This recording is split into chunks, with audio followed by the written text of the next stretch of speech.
So the West Midlands Police have stuck to their original assessment on the risk posed by Maccabi Tel Aviv hooligans, despite pressure from the Zionist Prime Minister Keir Starmer and his pro-Israeli Culture Secretary Lisa Nandy. Not just this, the police have also finally revealed that Nandy was lying in the parliament when she tried to reject MP's fears on the risk posed by Maccabi hooligans to the local residents in Birmingham during the upcoming Europa League match against Aston Villa on 6th of November. This is what has prompted the local MP Ayoub Khan to demand Lisa Nandy's resignation, and rightly so. But before I tell you what the West Midlands Police and the Birmingham City Council have said, let's cast our mind back to the extraordinary reaction from disgraceful Starmer and his equally disgraceful Minister Lisa Nandy. Despite being the Prime Minister of the United Kingdom, this Starmer chap had taken time off his busy schedule to register his outrage on a footballing matter involving a group of Israeli thugs. This simply shows his misplaced priority as a Prime Minister. When was the last time he showed this kind of remarkable urgency to speak about an issue affecting the British public? This is what he had tweeted by sharing a link to the article on this topic. He had written, and I quote, "This is the wrong decision. We will not tolerate anti-Semitism on our streets.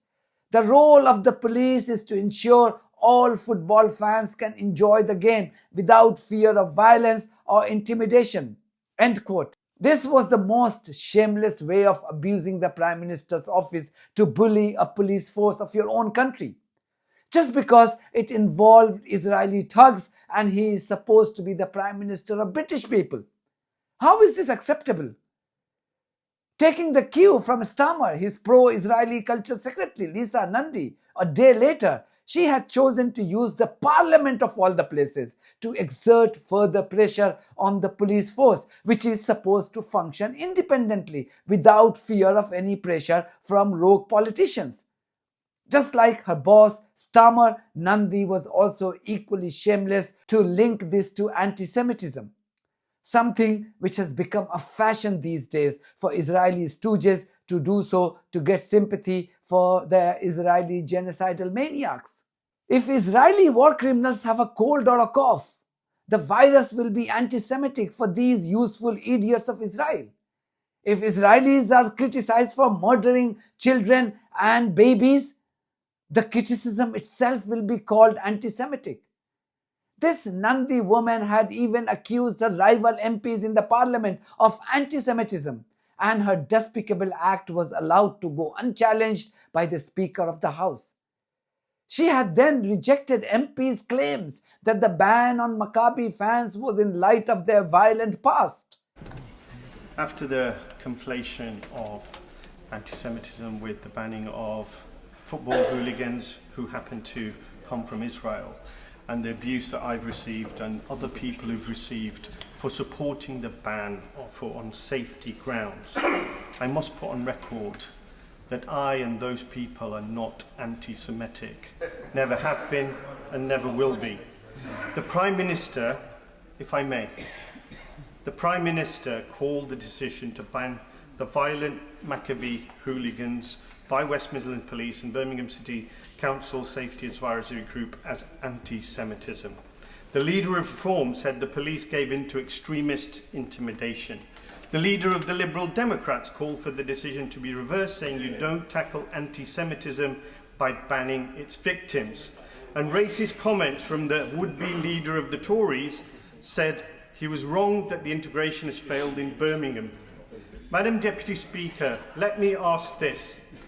Is it anti-Semitic for the Israeli police to cancel a football derby in Tel Aviv last night after these same hooligans forced the match to stop through violence and injury to fans and the police? Do we want these scenes to be repeated in our stadiums and on our streets? The decision that was made last night, as I understand it, was on the basis of rioting that was occurring at a live event. It was not a decision that is unprecedented in the UK from the Safety Advisory Group in recent times. Sorry, does he want to know? Yeah, yes. Okay. Well, in that case, can we just have a little bit more decorum, because there are people outside of this place whose lives are being directly affected by the debate that we're having and the tone of the debate that we're having. He tries to equate the two, but the truth is that he reveals himself in the language that he uses. He refers to the banning of football hooligans. He referred specifically to the decision to ban violent football hooligans. But this isn't a decision to ban football hooligans. This is a decision to ban all away fans from a game, which a safety advisory group has not done for nearly 25 years in this country. And it was a decision taken not on the grounds that he suggests, which was the risk posed by Maccabi Tel Aviv fans. It was a decision taken in no small part because of the risk posed to them, because they support an Israeli team and because they are Jewish. And I would just gently say to him that if he is conflating everybody who supports an Israeli team, the vast majority of whom by definition will be Jewish, with being violent football hooligans, then he should consider whether he can really stand in front of this House and say that he is not behaving in a way that is anti-Semitic. Why was this so difficult to understand? Anyone who has followed the thugs from Tel Aviv was aware of the truth. But just because Starmer and Nandy want to serve their Israeli masters, this doesn't give them the divine right to ignore these facts and bully independent bodies such as the police force. So why is it wrong when Ayoub Khan demands her resignation? Why must she be allowed to disgrace the parliament any further, which is essentially a temple of democracy? In other words, a sacred place in any democracy. Or have we made peace with the fact that the UK too has become a failed banana republic? Ayoub Khan wrote on Twitter, and I quote, "Lisa Nandy must resign for misleading the country. Keir Starmer owes the public an apology, as does every MP and news anchor who helped spread the misinformation that sought to conflate matters. Accountability is what the British public deserves." End quote. That's because the Safety Advisory Group, which decides on the safety of football matches, has defended its original assessment despite pressure from Starmer and Nandy. It has shared its advisory with Aston Villa Football Club as well. According to the Birmingham Live website, Birmingham City Council said, and I quote, "A multi-agency safety advisory group (SAG) has met to consider any public safety impacts relating to the Aston Villa versus Maccabi Tel Aviv football match. Partners agreed with the police assessment that the match was high risk. In order to support public safety and reduce risk to the lowest possible level, the SAG advised on options that would minimize significant public safety impacts, including no away fans attending. This advice has been communicated to Aston Villa Football Club by the SAG. Birmingham is a diverse city and we welcome people from all backgrounds and religions, and we take seriously our responsibilities to keep the city and people safe at all times." End quote. West Midlands Chief Constable Craig Guilford too reportedly said that he had read some of the intelligence that's been received and the assessment that's been made. It's based on professional judgment. According to sources, the West Midlands Police received intelligence on Maccabi fans from European police forces also about the risk posed by Maccabi hooligans. The West Midlands Police then reportedly told the Safety Advisory Group that the ban on Maccabi fans was a right decision. The SAG also considered the past history of Maccabi hooligans, their racist behavior, and how they had used racist slurs and violent means to cause violence in the past. The Dutch police too had reportedly told their counterparts in Birmingham that Maccabi hooligans were responsible. This is very important.